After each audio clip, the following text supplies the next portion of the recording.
जय गुरु जी संगत जी। संगत जी, आई होप कि आप सब गुरु जी की ब्लेसिंग से, उनकी असीम कृपा से बहुत ही अच्छे होंगे और अपनी लाइफ में बहुत अच्छा कर रहे होंगे। संगत जी, अगर आपकी लाइफ में कोई प्रॉब्लम चल रही है, क्योंकि लाइफ है तो प्रॉब्लम्स भी होंगी। हम सब अपनी लाइफ में कभी ना कभी कोई ना कोई प्रॉब्लम ज़रूर फेस करते हैं। तो अगर आप भी ऐसे किसी दौर से गुजर रहे हैं तो परेशान होने की ज़रूरत बिल्कुल भी नहीं है। आप धैर्य रखें, मन में विश्वास रखें, सच्चे मन से गुरु जी का स्मरण करें, गुरु जी का ध्यान करें, गुरु जी का मंत्र जाप करें, सत्संग सुने और गुरु जी से अरदास करें कि गुरु जी, हमारी लाइफ में जो भी प्रॉब्लम्स चल रही हैं, अपनी कृपा दृष्टि रखें, जिससे कि जल्दी से जल्दी हमारी लाइफ की प्रॉब्लम्स वो सॉल्व हो जाएं। गुरु जी हमें अपनी ब्लेसिंग्स देते हैं और उससे हमारी लाइफ की जो भी प्रॉब्लम्स है वो सॉल्व हो जाती हैं। जय गुरु जी। संगत जी, अगर आप अपना सत्संग मेरे साथ शेयर करना चाहते हैं तो वीडियो के डिस्क्रिप्शन बॉक्स में मैंने अपनी ईमेल आईडी दी है और मैंने अपना व्हाट्सएप नंबर भी दे दिया है। आप अपना सत्संग मेरे साथ शेयर कर सकते हैं। आप चाहें तो अपना सत्संग लिखकर या ऑडियो रिकॉर्ड करके मेरे साथ शेयर कर सकते हैं।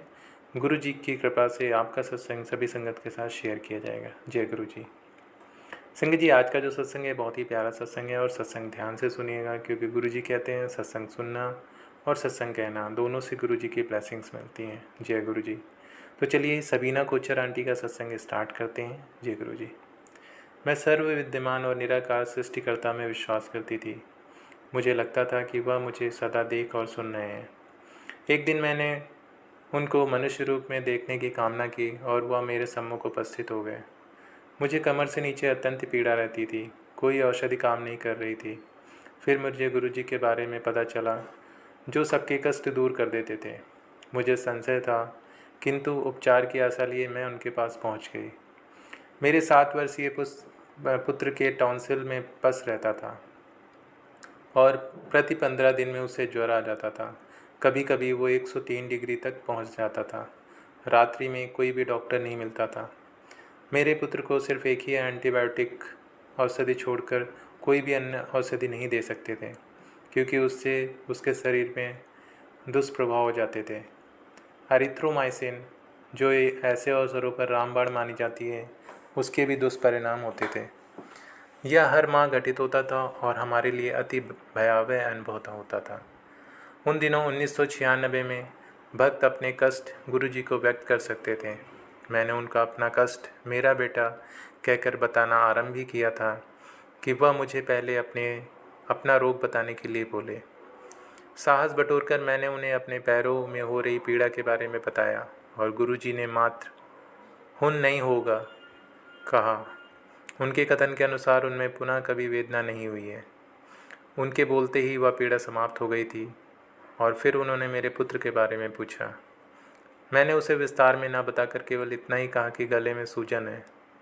उन्होंने उसे आशीर्वाद दिया और गले में ओम का चित्र लटकाने और परिवार में चावल नहीं खाने के लिए बोला। मेरे मन में तुरंत विचार आया कि 7 वर्ष का बच्चा गले में स्वर्ण की जंजीर कैसे संभाल पाएगा। यद्यपि यह मुझे सोचना भी नहीं चाहिए था, किंतु मेरे यह सोचते ही वह बोले कि उसके गले में पीले धागे में ओम डालकर पहनाया जाए। गुरुजी भविष्य देख सकते हैं, अपनी इच्छा अनुसार दुर्घटनाएं रोक सकते हैं। पहले दर्शन के समय मेरे कहे बिना उन्होंने मुझे अपना एक विद्यालय चलाने का आशीष दिया। विवाह से पूर्व मैं भारतीय प्रशासनिक सेवाओं में जाना चाहती थी, किंतु विवाह ने उस पर रोक लगा दी। जब उन्होंने मुझसे पूछा कि उन सेवाओं में जाना चाहने पर क्यों नहीं गई, तो मैंने उत्तर दिया कि प्रेम होने के पश्चात विवाह मेरी प्राथमिकता हो गई थी। मुझे प्रतीत हुआ कि वह जो दर्शाते हैं उन्हें उससे कहीं अधिक पता है और वह साधारण मनुष्य नहीं है। यह घटनाएं दिल्ली में हुई। गुरुजी शीघ्र ही जालंधर चले गए। मेरे कष्ट फिर कभी लौटकर वापस नहीं आए। मेरा पुत्र भी स्वस्थ सानंद हो गया।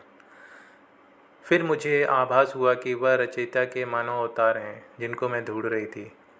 मेरे पुत्र और मुझे स्वस्थ करने के लिए धन्यवाद प्रकट करने मैं जालंधर गई। मेरी 4 वर्षीय बेटी गत शीत ऋतु में अस्वस्थ रही थी और उसे श्वास का कष्ट रहा था। यह जानते हुए कि अस्थमा या श्वसन शोध कितना बुरा होता है, मैं उसके बारे में चिंतित थी। मैं गुरुजी के साथ बरामदे में बैठी हुई थी और थोड़ी देर में वह उनके चरणों के निकट ही सो गई। क्योंकि मैं उनसे उनके कष्ट बोलने का साहस नहीं जुटा पा रही थी, मैंने उनसे मन ही मन में विनती की, मेरे मन से यह विचार आते ही उन्होंने अपना एक पैर उसकी नन्ही पीठ पर रख दिया। उनका उत्तर समझते हुए मेरे मन में आया कि अब कभी भी उसे तीव्र औषधियों की आवश्यकता नहीं पड़ेगी। उस दिन से मेरी बेटी को कोई स्वास्थ्य संबंधी रोग नहीं हुआ। पुराने अनुयायियों ने मुझे बताया कि गुरुजी अपने हाथ में सचखंड प्रसाद प्रकट करते हैं। मुझे क्या पता था कि एक दिन वह मुझे भी प्रसाद देंगे। उन्होंने मुझे अपने पास बुलाया और अपना एक हाथ बढ़ाकर बोले, लाइए। उनके हाथ में कप के आकार का एक अति सुंदर मिश्री से भरा हुआ प्रसाद था, जिसके मध्य में एक और प्रसाद था। मेरे पिता हृदय रोगी थे, जिन्हें गुरुजी से मिलने से पूर्व 2 दिल के दौरे पड़ चुके थे। जब मैंने गुरुजी को उनके रोग से अवगत कराया तो वह बोले कि चिंता ना करो। मेरा आश्चर्य बना रहा। मुझे यह नहीं पता था कि उन्हें एक और दौरा पड़ेगा। हम उन्हें निकटतम चिकित्सालय में ले गए, जहाँ चिकित्सकों ने उनके बचने की आशा कम बतलाई। मैंने अपने पति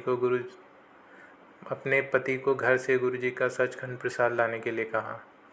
गहन चिकित्सा केंद्र में जाकर मैंने अपने पिता, जो जीवन रक्षा उपकरणों पर थे, की जिह्वा के नीचे थोड़ा सा प्रसाद घुलने की आशा के साथ रख दिया।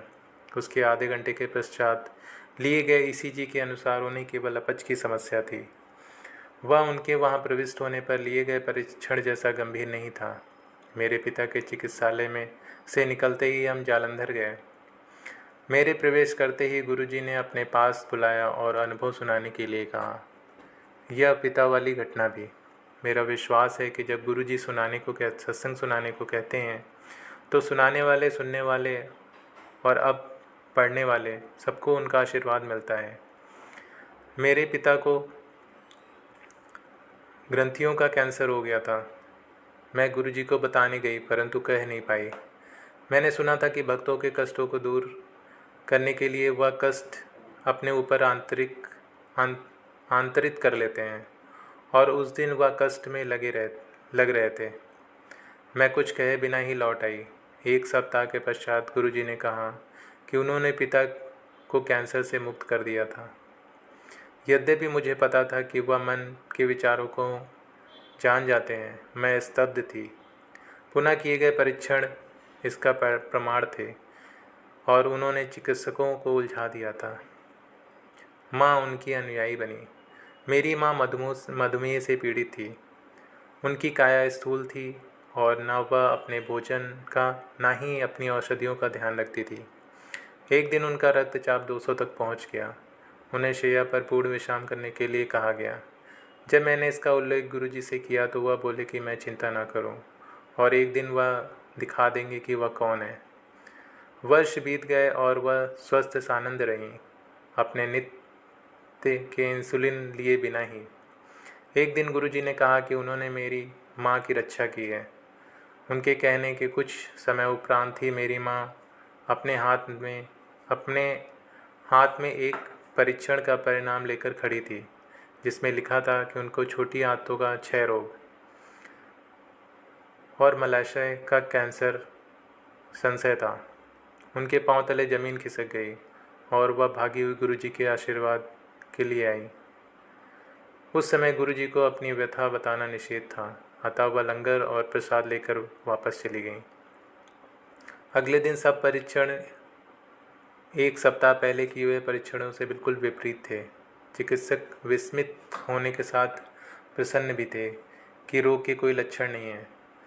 उन्होंने उनकी अवस्था को मधुमेह अतिसार का नाम दिया। अगले दर्शन के समय गुरुजी ने उनको अपना मधु परीक्षण करवाने को कहा। फिर उन्होंने मेरी ओर देखकर पूछा कि यह कैसे हुआ। मैं उनके इस कथन का गूढ़ अर्थ समझ नहीं पाई। कुछ दिनों के पश्चात मेरी माँ ने मुझे फ़ोन कर बताया कि उनके मधु का परिणाम 130 आया था, जबकि वह कई वर्षों से 280-260 रहा था। फिर उन्होंने मुझसे पूछा यह कैसे हुआ। तब मुझे समझ आया कि गुरुजी मुझे माँ की प्रतिक्रिया कैसे होगी इस बारे में बता रहे थे। अपने परीक्षण से मेरी माँ को संतोष नहीं हुआ और उनके विचार में अवश्य कोई गलती हुई थी। जब उन्होंने पुनः अपने मधु का परीक्षण करवाया तो वह 113-99 आया। गुरुजी ने मेरी माँ को एक दिन सिद्ध कर दिया था कि वह कौन है। 5 वर्ष की अनुपस्थिति। वर्षों पूर्व मेरा हीमोग्लोबिन का स्तर निरंतर गिर रहा था। एक दिन गुरुजी ने कहा, यदि मुझे उस रोग का ज्ञान हो गया जो उन्हें है, तो मैं अपने स्थान पर खड़ी नहीं रह पाऊंगी। मुझ में उनसे पूछने का साहस नहीं था, क्योंकि मुझे ज्ञात था कि वह हर रोग का हरण कर सकते हैं। मैंने उनसे मुझे रोग मुक्त करने की विनती की। मेरे पति और मुझे 5 वर्ष के लिए उनसे मिलने या उनका चित्र देखने को भी मना कर दिया गया। हमें यह बात किसी को नहीं बतानी थी। 5 वर्ष व्यतीत हो गए। जीवन में हम उत्तरोत्तर प्रगति करते रहे, किंतु उनकी अनुपस्थिति का सदा अभाव बना रहा। एक दिन मैंने उनसे उनके चित्र के लिए प्रार्थना की, जो स्वयं ही मेरे पास पहुंच जाए, क्योंकि मैं उसके लिए किसी को बोलना नहीं चाहती थी। उनका चित्र उस अकेली पत्रिका में जो मेरे पति मंगाते थे आया। बाद में मुझे बताया गया कि वह संयोग नहीं था। कुछ दिन के पश्चात मुझे अपना दम घुटते हुए लगा। हर सांस लेने में अत्यंत कठिनाई हो रही थी। मैं अपने पति और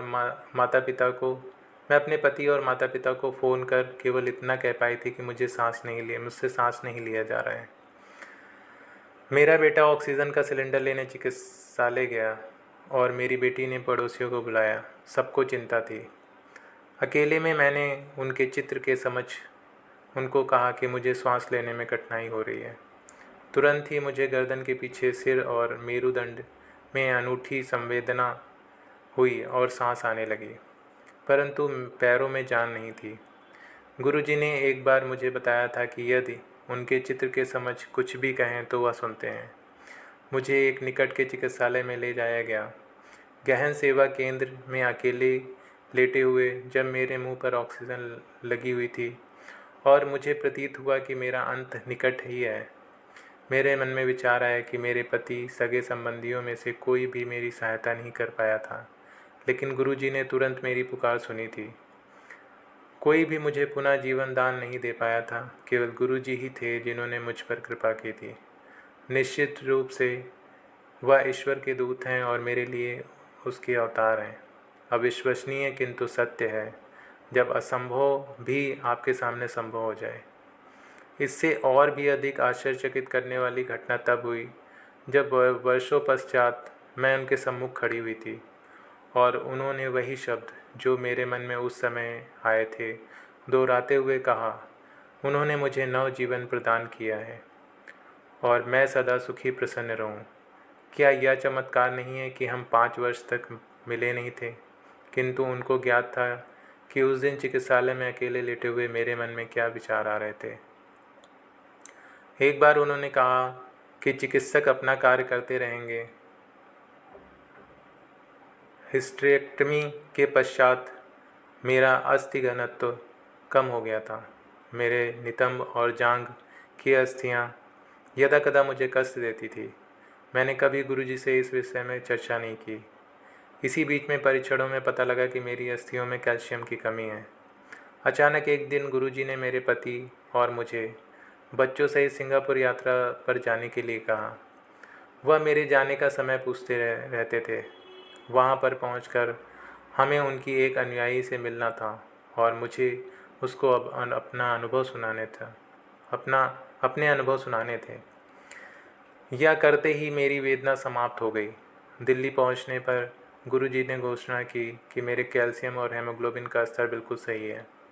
फिर उन्होंने मुझे अपना वज़न घटाने के लिए कहा, अन्यथा मुझे हृदय रोग होने की संभावना थी। उन्हीं की दया से मेरा वज़न घट पाया और मैं बिल्कुल स्वस्थ हूँ। मेरी बेटी को पेट दर्द रहता था और दिन प्रतिदिन वह बढ़ता जा रहा था। उसने गुरुजी से प्रार्थना की। उन्होंने उसका नाम बदल दिया और अब उसे वेदना नहीं है। जब मैंने एक अन्य भक्त से इसका उल्लेख किया तो उसने बताया कि उसका नाम भी गुरुजी ने बदल दिया था, अन्यथा यह पीड़ा जीवन भर साथ रहती। यह कोई संयोग नहीं है।